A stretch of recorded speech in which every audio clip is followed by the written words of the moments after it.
উম্মতের জন্য। আর একটু জোরে বলেন কিসের জন্য? আমাদের তো এরকম কোন নিয়ত নাই। কোরআন বলছে কুল ইন্না সলাতি ওয়া নুসুকি ওয়া মাহইয়ায়া ওয়া মামাতি লিল্লাহি রাব্বিল আলামিন।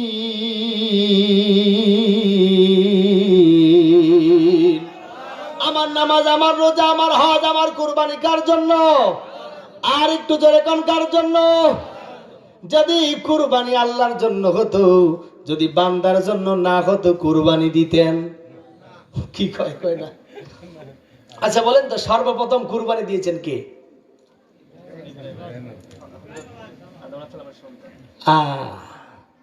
কেউ বলে হযরত ইব্রাহিম, কেউ বলে আদমের সন্তান, কেউ চিন্তা করছে কি বলে কি বিপদে পড়ে চুপ আছে, ঠিক কিনা কোন? আল্লাহ তাআলা কি বলতেছেন দেখেন, কোরআন বলছেন, কোরআন বলছে ওয়াতুলু আলাইহিম নাবা বানি আদম বিল হক إذ قرب قربانا فتقبل من أحدهما ولم يتقبل من الآخر قال لأقتلنك قال إنما يتقبل الله من المتقين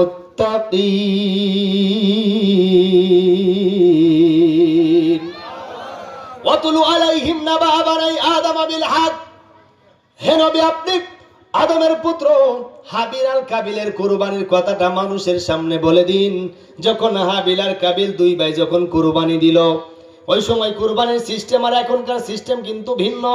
ওই সময় যে ব্যক্তি কুরবানি দিত, কুরবানির গোশতটা পাহাড়ের উপর রেখে আসা হতো। যদি কোনো আগুন এসে জ্বালায় পুরাইয়া ভস্ম করে দিত, তার কুরবানি কবুল হতো। আর যারটা আগুন দ্বারা জ্বালায় পুরাইয়া ভস্ম করতো না, তার কুরবানি কবুল হতো না।